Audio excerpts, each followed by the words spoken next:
All right, what's up, guys? So I'm going to explain why it's logically sound as a conclusion that there may well be higher forms of intelligence. So essentially, what you should get a picture of is how it's a natural logical conclusion to assume that there's some larger, higher forms of intelligence, and then I'm going to show you by recognizing the structural nature of different scales of reality, how these things repeat, and how that basically leads. We're going to go through like basically travel in scales from very small, and then to our size, and then to just logically expand to higher scales, and see what conclusions are drawn. Right. If you're interested in this, I would suggest checking out my book because in that I'm basically forming the same argument. It's not only about there being higher forms of intelligence. What I'm just all I've done is reconfigured our ontological frameworks based on the evidence that we now have from fractal geometry and from computer modeling, and all the sort of growth in what's it called, like chaos theory and what's the word? Sorry. Dynamic systems theory, basically to show complexity theory. Sorry, that's the word. It's making me look really stupid that I don't know what I wrote my own book about. Anyway, so what I'm saying here is, like, back to the last video, I was saying how we have two extremes. Like, we're stuck between two extremes of thinking, which are both inaccurate. And if we really want to, like, just have the satisfaction of having an accurate mental model of reality, then we need to find where thinking is exaggerated, and basically because we have to contend with the fact that we're human beings, right? And that we have, as long as we're living in having a concept of self, then our thoughts are going to be our thoughts are constantly distorted by by our sense of self, and wanting to hold on to some idea of ourselves that then causes us to need to adapt our thoughts to maintain a certain idea that, if you were to take on these ideas, would force you to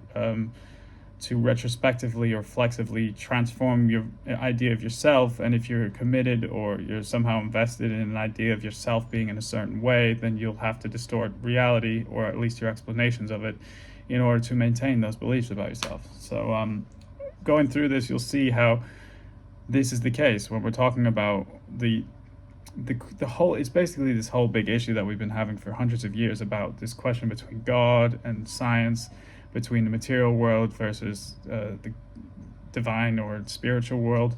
And I'm just going to give you a picture of how basically, logically speaking, by looking at the structure of reality, the logical extension of that is to assume, or at least to say, have the open possibility that there are higher forms of consciousness than human beings. And you can see how this is a byproduct, like both ironically, the problems in thinking that that come from both the need to assume that there is a God and that humans are somehow special, and also to assume that there isn't a God, both basically lead to the same problems in thinking, right? So let's start with this, right? Because the question is, what is consciousness? How does it fit into life? And then also, how can you argue that there's higher consciousness? How would you know? Stuff like that. So all we can really do is look at what there is, right? If we want to be reasonable, rational, empirical about it, right? And from a philosophical perspective, to look at what there is, to be able to draw any conclusions from it, it's helpful to simplify, to get at the core essence of what things are, and then to the process of distillation, to simplify ideas, simplify until you get to the most simple essence of what things are. And then that's basically that gives you forms of truth by looking at the core patterns and structure that you observe. So as a 4-minute preamble, again, I would say check out my book. If you want to speak to me, I'm going to make it all possible.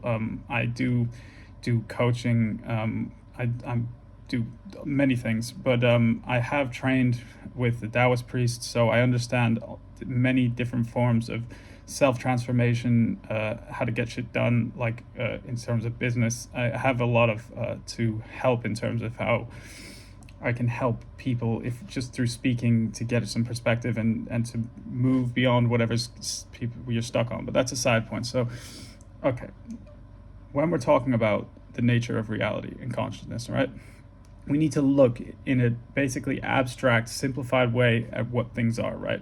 So it is the case, right, that we see what's called scale invariant self-similarity in the nature of reality, right? We see repeating patterns, and what defines dependent on scale or independent of scale, meaning that as you change scale, increase or decrease, you see the same structures occurring, right?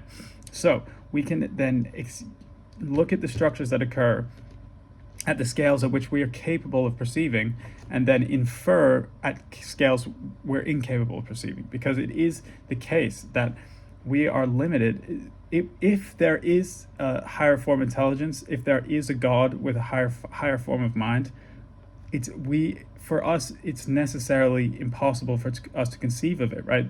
That's because our whole ability to conceive of things is dependent on our minds. It's literally, we are limited in our ability to understand by our physicality. Like, we have awareness. If we were to transfer our form of awareness into a larger scale mind, then we would have a much different view of reality. If you were to put your consciousness into a dog, you would be a dog. You wouldn't have a human brain inside of a dog, except for in some magical world, because once you entered into a dog's mind, you are limited by the dog's mind. So you'd just be a dog and you wouldn't even know. So when we're talking about conceiving of God, conceiving of higher forms of consciousness, we have to be aware that it's inconceivable.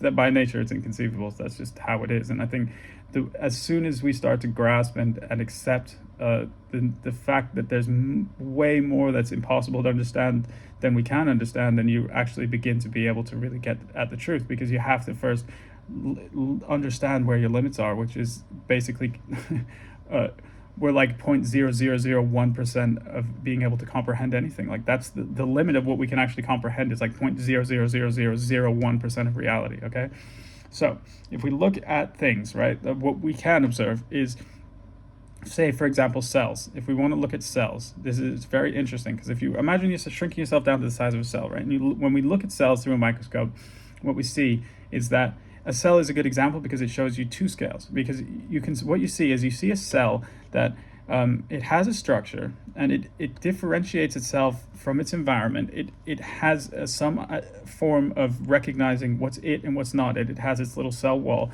and it interacts with the environment, and it repeats it does things. It like takes in some nutrient and it transforms it, and then it spits something else out. So what we have at that scale is we have, say, just a being, a thing that goes around in a world. It interacts with certain things and it performs certain operations, right? If you zoom in and look at the inside of the cell, what do you see? You see organelles, which are like cells. They're little things that are differentiated from the rest of the environment. They interact with their environment, and they do like metabolic things. They take in substances and they spit out substances. They interact with their environment based on this sort of principle of differentiation. They differentiate themselves and they interact with certain things in a certain way, and they perform behaviors, and then also they die, reproduce. They're born, they live, they reproduce, they die. That's what we see in cells. And also, if you then shrink down to the size inside the cell, taking the cell as the environment, then inside the cell you also have the same fundamental pattern of things having an identity. They're differentiated from their environment. They perform characteristic behaviors that transform the environment they're in, and that's what they are. So if you expand outward from the cell to the body, you get the same thing, right? You have organs. Cells create tissues, and tissues create organs, and those organs basically do the same thing. They're inside the environment of the body. They differentiate by having their tissues that separate them from the rest, and they do characteristic behaviors, and that's what and collectively, the collective behavior of the cells creates the tissues in the body, right? The collection of organs, their behavior creates the function of the body. And if you look at a human being, we live in an environment, we differentiate ourselves from the environment, we perform certain types of behaviors, and collectively, all of our behavior creates a society, right? If you look at the world, the human world is just the collection of behaviors of all the individuals. But what I'm saying is, if you zoom out, what you see of humans on an abstract scale, or from an abstract sort of framework, is the same thing. Okay. That being the case, it's if we can assume that if we zoom out further, then we'll be able, if we were at a scale large enough to perceive of things, from a scale of where, okay, so this is where we need to look at, I would really suggest, if this is interesting to you, to go and look at a fractal generator, and not just say, no, cool, man, eat some acid and look at fractals. I mean, that's cool. But it's the case that if you look at the way a fractal generator works and you change the scale on it, what happens is you see these forms, right? You see these shapes.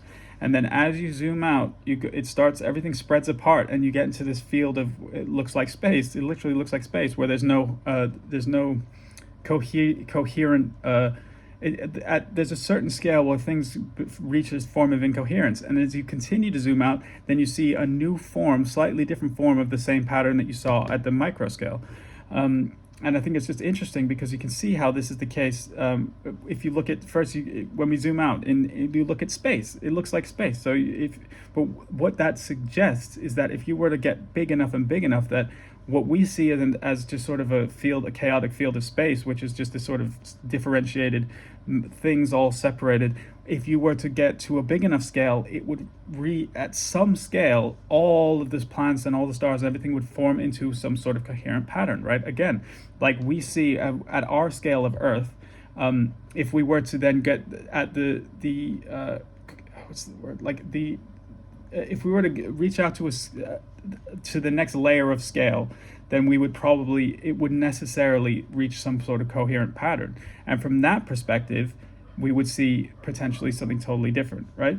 So when we're looking at cells, right, our cells are doing their own thing, right, in the environment. They're performing their behaviors independently of us, essentially. But it is also the case that if I go and sit in the sun, right, then my cells will start to act differently. They'll start to have to do certain respiration in order to maintain an equilibrium heat level. And they're responding to my decision to go and sit in the sun. They don't know that, and nonetheless, they are doing their own thing. But their behaviors are influenced by a form of causality is my decision, right?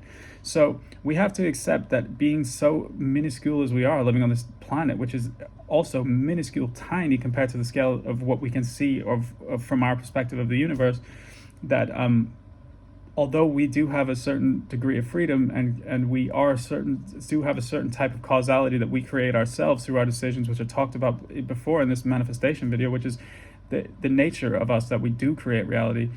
We also have to accept that there are higher scales of causation that are inconceivable to us, but that just through looking at the nature of reality and the self-similar structure, that it's probably the case that there are higher scale, and at least we know this because the sun, the solar cycles. If you look right now, we're at peak solar cycle. There literally is so many graphs you can see where you see the solar cycle, solar activity, and you see like economic factors, wars, all this stuff. Also, interestingly, when you look at like say the Mayan calendar and these older forms that had a much different understanding of astronomy,